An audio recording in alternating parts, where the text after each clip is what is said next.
날씬한데도 불구하고 의외로 글래머러스한 몸매로 유명한 박민영은 거의 매년 작품을 찍는 배우로 유명합니다.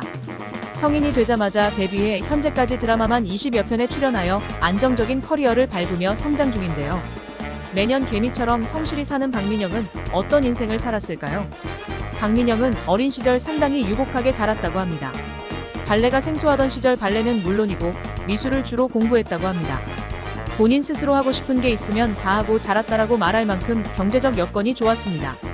그 덕분에 14살에 미국 필라델피아로 유학을 떠났으며 약 6년 동안 20살이 될 때까지 미국에서 중고등학교 생활을 했습니다. 덕분에 영어도 상당히 유창하고 미국에서의 적응도 순조로웠지만 한국이 그리워 한국 드라마와 영화를 많이 보며 지냈다고 합니다. TV에 나오는 연기자들을 보며 나도 연기자가 되고 싶다는 생각을 했고 어머니를 설득해 한국으로 돌아와 배우의 꿈을 시작하게 됩니다. 배우가 되기 위해 한국으로 돌아온 뒤 박민영은 가장 먼저 검정고시를 치르게 됩니다. 연기 공부를 위해 대학에 가기 위해서였죠. 결국 동국대학교 연극영화과에 입학하게 됩니다.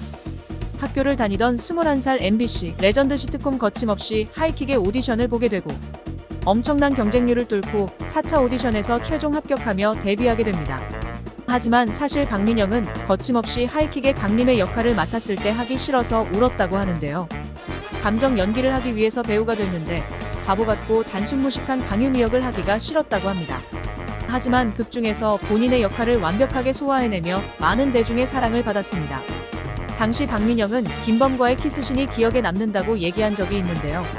극중 남자친구였던 김혜선과 키스를 할 땐 아무렇지 않았는데 당시 미성년자였던 김범과의 키스신을 촬영할 땐 죄를 짓는 것 같아 걱정했다고 합니다. 하지만 실제 김범의 모습은 떨지도 않았고 오히려 리드하는 모습에 놀랐다고 합니다. 하이킥이 끝난 직후 2007년 아임샘이라는 드라마의 여주인공으로 캐스팅된 박민영은 이때를 기점으로 계속해서 주연을 맡게 됩니다. 2008년 전설의 고향 구미호 역할, 2009년 자명고에서 낭랑공주 역할을 하는 등 데뷔부터 이미 엄청난 인기를 끌며 연기력까지 검증받았기에 각종 스크린에서 떠오르는 블루칩으로 부상하게 됩니다. 다작을 하던 박민영은 2018년 김비서가 왜 그럴까의 김비서 역으로 발탁되었습니다. 많은 작품을 했지만 성균관 스캔들을 제외하고는 임팩트가 다소 약했던 과거 작품과는 다르게 김비서 역할을 매우 자연스럽게 소화해내며 큰 주목을 받게 됩니다. 박민영은 웹툰에 나오는 김비서와 외적 싱크로율을 똑같이 맞추기 위해 다이어트로 4kg 정도를 감량했는데 이때 입고 나오는 오피스룩마다 히트를 치며 박민영표 오피스룩이 유행하게 됩니다. 게다가 극중 비서 역할에 어울리는 완벽한 발음으로 딕션 여왕이라는 호칭까지 받게 됩니다.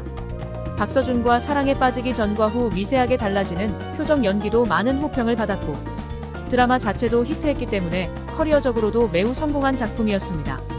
박민영은 김비서가 왜 그럴까에서 박서준과 배드신을 찍었는데 처음 대본을 받았을 땐 대본만 보고는 도저히 그림이 떠오르지 않아 고민이 많았다고 합니다. 개역에 집중하며 현장 카메라의 구도에 맞춰 자연스럽게 배드신을 소화했는데 크게 야하지 않았음에도 불구하고 대중들에게 큰 이슈가 되었습니다. 현재의 키스신은 3억 3천 뷰의 조회수를 기록하고 있으며 세계 각국의 K-드라마의 위험을 보여주고 있습니다. 하지만 이런 성공가도도 잠시 얼굴 변화로만 치면 강남에 수십 명의 아버지가 계시는 여배우 박민영. 최근 충격적인 열애설이 휘말리며 털털한 이미지 뒤에 숨겨진 민낯이 드러나고 말았습니다. 상대방은 비트코인으로 큰 돈을 벌었다는 신흥재벌 강씨였죠. 박민영은 드라마 촬영이 쉬는 날 머리부터 발끝까지 디올로 무장한 채 원주에 있는 강씨의 본가를 찾았는데요. 이후 서울 청담동으로 돌아와 박민영의 본가로 들어가며 양쪽 본가를 연속으로 방문했습니다. 또 박민영이 강씨가 사는 한남동 빌라에서 출퇴근하거나 강씨가 선물했다는 람보르기니를 타는 장면도 포착됐는데요. 비록 그녀가 만났던 남자들에 비하면 강씨는 실망스러운 비주얼이었으나 스포츠카를 수집하고 LMS 슬리퍼를 끌고 다니는 재력가였습니다. 하지만 문제는 따로 있었습니다. 한남동에 빌라가 있고 스포츠카를 수집하고 럭셔리 골프장을 다니는 강씨의 재력이 무슨 개미들을 쥐어짜 만들어진 재산이었다는 것이죠. 10년 전까지만 해도 콩팔이었던 강씨는 문서 위조로 35억을 편취한 사기 사건으로 징역 2년 6개월에 선고받았습니다. 이 다음에는 한 금융사를 상대로 422억의 사기를 친 뒤 120억은 돌려주지 않았다고 하죠. 의심할 여지가 없는 사기꾼이었던 겁니다. 이후 몇 년간 태국에 참석한 뒤 출전을 알 수 없는 230억을 들고 나타나 빗썸의 최대 주주가 된 강씨. 아직 이 자금의 출처는 밝혀지지 않았으나 클럽 VVVIP 어떤 흔적으로는 성남 깡패들과 관련돼 있다는 이야기가 있어 태국에서 불법적인 일로 돈을 벌었다는 추측이 지배적인데요. 빗썸의 주주가 된 후엔 커다란 뉴스를 터뜨려 주가를 폭등시켜 이익을 보는데 개미들만 죽어나는 작전주를 실행했다고 하죠. 그렇게 늘어난 재산은 모두 차명으로 소유 중이라고 합니다. 박민영은 강 씨의 어머니와도 각별했다고 하고 남자친구 본가에 레깅스 차림으로 간 걸 보면 제법 편안한 사이인 듯했죠. 결국이 사기꾼과 결혼까지 생각했을 거라는 의견이 지배적인데 그녀는 상대방의 더러운 재산에 정말 몰랐을까요? 그랬을 리 없습니다. 박민영은 강 씨가 실소유 중인 회사의 친언니가 사회이사로 등재돼 있었으니까요. 단순한 연인 관계를 넘어 경제 공동체였다고 볼 수 있는데요. 게다가 보도된 내용은 그녀의 털털한 이미지와는 너무 달랐습니다. 남자친구 명의가 아닌 람보르기니를 아무렇지 않게 선물 받아 타고 다닌 것부터 차 밀리는 게 싫은지 단둘이 타는데도 불구하고 벤츠의 미니버스를 타는 꼼수로 버스 전용 차로를 타고 갔죠. 심지어 몇 년간 박민영은 결혼 안 한다고 하며 꾸준히 결혼 생각 없다는 의사를 밝혀왔는데요. 일이 좋다고 해서 그런 줄 알았더니 돈이 제일 좋으셨던 것 같습니다.